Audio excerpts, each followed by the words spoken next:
Everyone wants to be their own boss, but no one tells you that success can't be like prison. You see, I went from working a job that I hated, making $55,000 a year, to building my dream business and becoming a millionaire. I work with business owners every single day. So if you've ever dreamed of quitting your job to do your own thing, here's the good, the bad, and the ugly of being a business owner.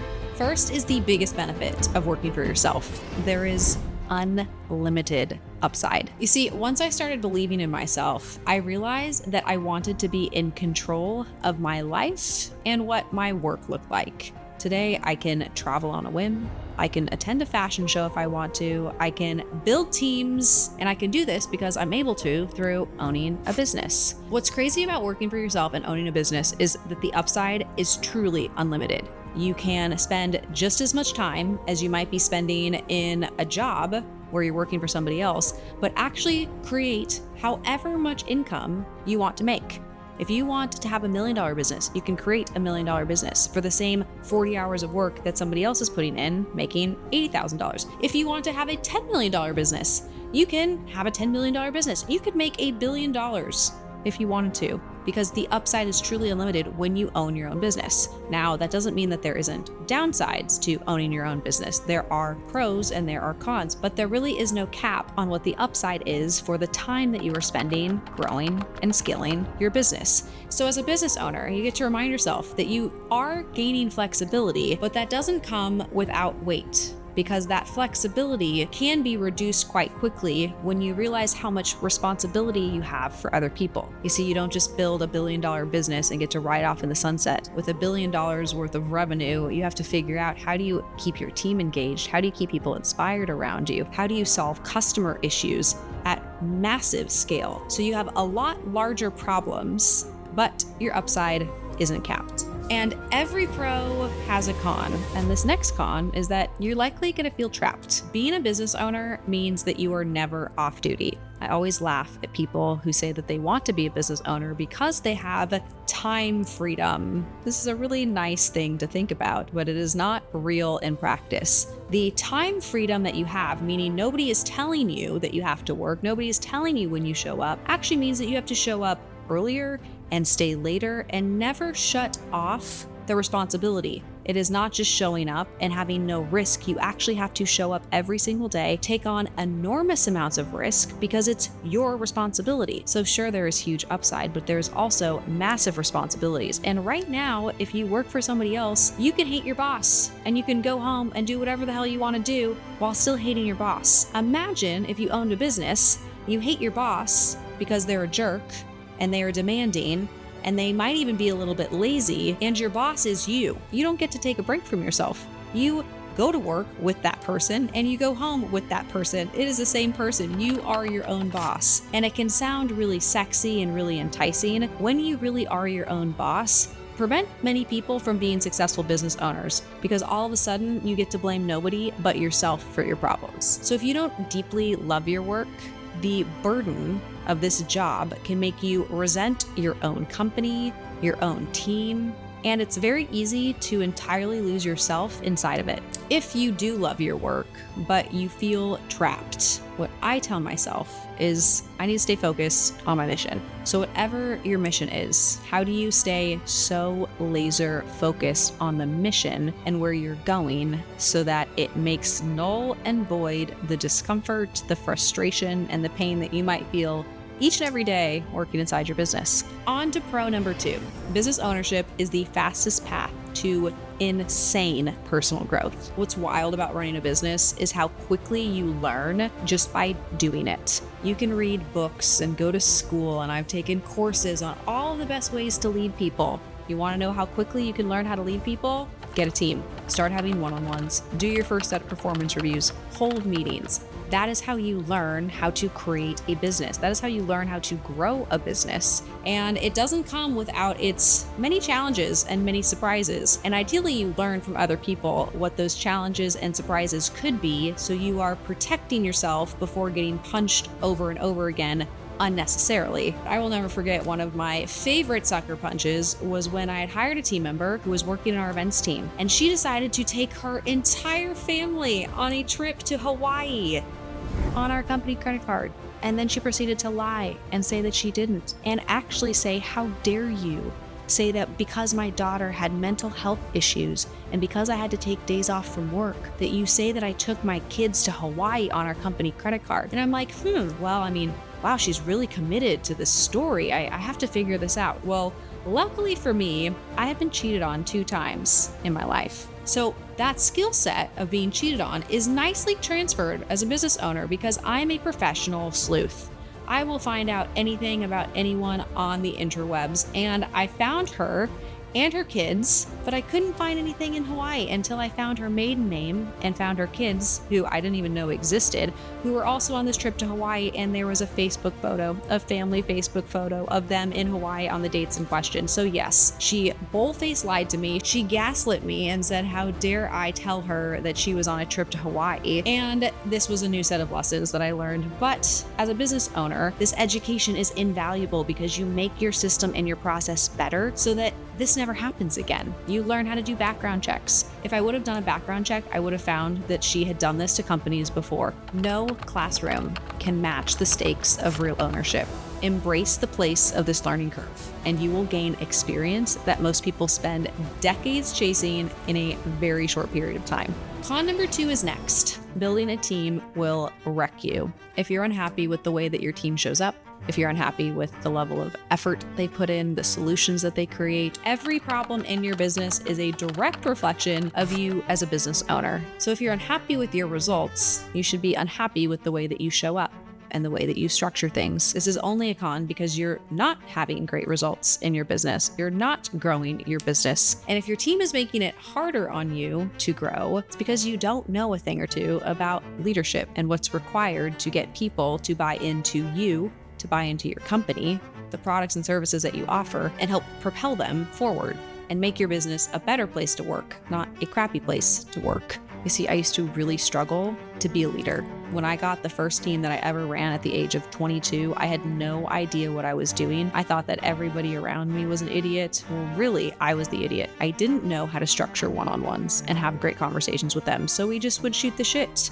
But then results wouldn't be driven, and I would wonder why, and say that they aren't working hard enough and get so frustrated. And really, it was just a reflection of my own inability to lead. So if you want to start a business and you are thinking, oh, I would love to just show up, get out of there as quickly as possible, not have a lot of responsibility, business ownership is not for you. It's not the right place for you because you have tremendous responsibility as soon as you become a business owner. True success is measured by how many people you can scale, not just how many people you could fire. And always working on yourself, you can absolutely attract and retain great people, but only if you continue to work on yourself and you continue to become a better version of you. That process can't stop. So if you're not looking to continually look in the mirror and say, what can I do better? How can I show up differently? How can I drive results? How can I be more inspirational? Business ownership is not for you.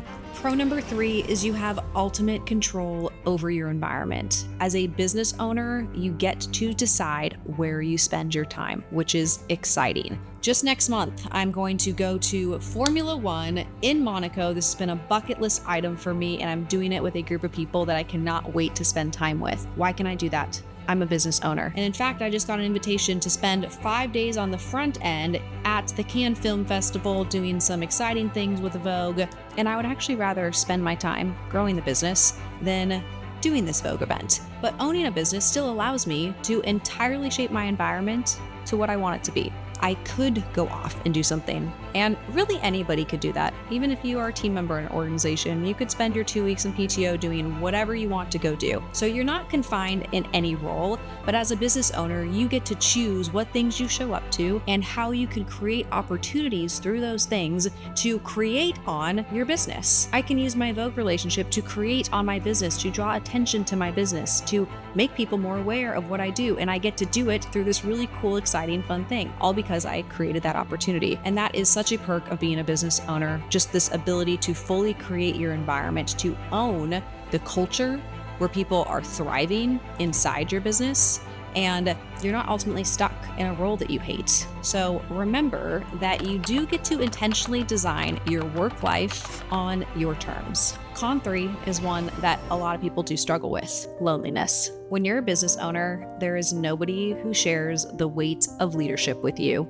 You have to make difficult decisions day in and day out, oftentimes without any support from anybody around you. You can't talk to your team members because they don't need the level of problem that you're giving them, and they likely don't have any more experience than you do in solving it. It's isolating to talk to family sometimes because they don't understand the implications, they don't get the pressure, they don't understand what's at stake. And mentorship, where you can really go deep with somebody who has been through this experience, can be challenging because people who are busy building businesses, doing great things, don't often have a lot of free time to just answer your questions and give you advice on how you should or shouldn't handle a specific situation. No one is coming to save you, but you don't need somebody to save you. You're going to make a decision because you know what is best. And if you make the wrong decision, you will fix it. You will find somebody who can help you, and you will just create on whatever the new problem is that you might have just accidentally created in your business. So yes, it can be lonely, and it oftentimes is lonely, but life is lonely.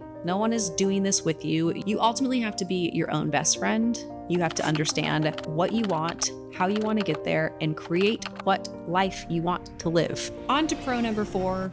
Business is a powerful microphone. You see, when you build a business, your results, not luck, allows you to build a brand, allows you to write a book, it allows you to create a platform that reaches people who you can impact. You see, because business ownership isn't just about money, it is about creating real influence. And the fastest way to do this is to create something meaningful. Some people have this ability to think about something that doesn't exist and actually put it in the physical universe. I want to write a book. Okay, great. What are you going to write a book about? Just the fact that you're able to finish a book and put it to market and have it be in your brand, in the way that you imagined it, is admirable and creates a platform for you to be able to talk about whatever that thing is that you're passionate about. And so building a business is just this extension of you and how you see things and how you want the world to be and what your contribution is. I kind of sometimes think about playing the game of Sims. Now, my parents didn't let me play Sims growing up, but my understanding of Sims is that you create your own world and you're creating buildings and you're populating this place, and it's how you want it to be. Well, that's exactly what a business is. You are creating this whole ecosystem of exactly what you want your life to look like, and the products and services that you get to put out in the world are a representation of you. That's why most people at a networking event actually ask you, what do you do? It's not because people are judgmental. It's because as a society, we do want to understand what are the products that people produce. When you produce something that you feel good about, it increases people's ability to trust you. And when you have high trust, that trust leads to influence. Con 4 is next. Big dreams come with legal nightmares. Listen, you do not create success without haters and people who want to come after you. There are evil people on this planet. There are people who will just want to claw you back, bring you down, point out any and every flaw you may or may not have, make up flaws.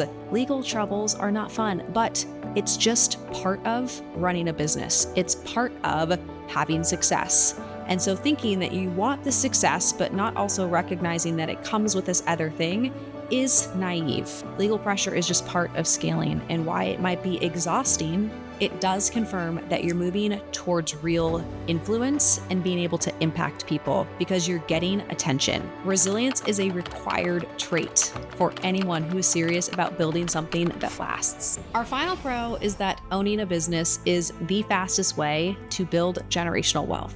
Business ownership is a way to create generational wealth because you own part of something that is valuable, that can create a return for you, that can't necessarily be destroyed. As long as you are continuing to build value into this business, you are able to have the return off of that value, off of that asset. And so this idea of having something ready for your kids through the generations exists through business ownership. And you look at all of the biggest families that have existed, especially over the last 100 years, and they have been able to set up their families and their children for success, all because they built a business. They didn't do it through having a job. They actually did it through building a business, if not multiple businesses. And we could get in a whole debate about whether or not generational wealth is a good thing and how much money people should be giving to their kids versus other causes. But regardless of where you stand on that, wouldn't it make sense and be a good thing to be in a position financially for your kids to not have to worry about where their food is coming from, to not have to worry about, man, my mom and dad can't spend any time with me because they have to work 4 jobs and we're barely making ends meet. And so this idea of generational wealth happening and creating through business ownership is a choice that you can make. You see, entrepreneurship isn't just about paychecks. When you do it right, it's about building something that does pay you for years to come, for multiples on your earnings in a given year. You see, my husband actually sold his last business for 77 times EBITDA. What that means is the acquiring business paid 77 years worth of earnings in his business, all in a day. 77 years in a day. Why? Because the business was so valuable. It was worth 77 years of those earnings to that business to acquire. So remember that you are creating value every single day in your business. And if you focus on this over the salary that you're paying yourself, all of a sudden you're creating this thing called generational wealth, all because you decided to own a business. Our last con can be a big turnoff for most people. Business ownership means risking your own money. You see, tying to this idea of generational wealth, it sounds really sexy. We just talked about having money for our kids and maybe even their kids, but you don't get money without risking money. And risking money can be terrifying. There are banks, there are creditors, there are loan terms, and it can be scary to not know what all of this means and the right way to access capital and to use capital. And if you don't do this correctly, you can end up filing for bankruptcy. You can end up really damaging and hurting other people. And so this isn't something that should be considered lightly. You might not know this, but the definition of being an entrepreneur is taking on greater than normal financial risk. So being an entrepreneur isn't just creating a TikTok shop and having a product, or launching your Pilates studio, or buying an HVAC business. It's actually taking on greater than normal financial risk. So if you're not willing to risk your money on your business, you actually have no business getting other people's money because you aren't confident enough in yourself, in your idea, and your ability to execute to put your money on the line. This is what makes good entrepreneurs successful. They're willing to go all in on themselves and put all of their money into an opportunity because they're going to make it go right. Those are the best entrepreneurs. The worst are the ones that think it might be fun to own a business and maybe it would be cool to have my own products. Those entrepreneurs never last, and they end up hurting a lot of people, and they end up having significant financial damage done. So if you are not ready to risk your own resources, you are not ready to own your future and build a business. So these are the pros and cons of business ownership. And if you are ready to stop procrastinating on your goals and take massive action towards building your dream life, check out my next video.